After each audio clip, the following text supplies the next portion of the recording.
उपस्थित असलेल्या माझ्या देश बांधवांनो, सर्वांना माझा नमस्कार.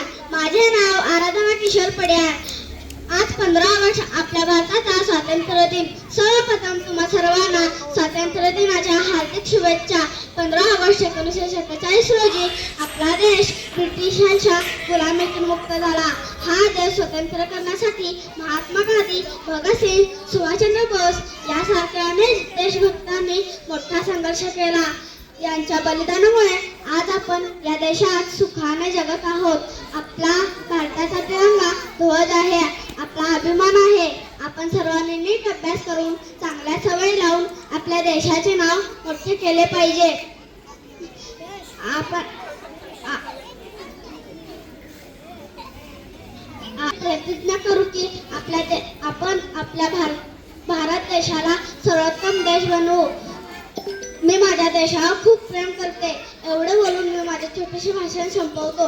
जय हिंद, जय भारत.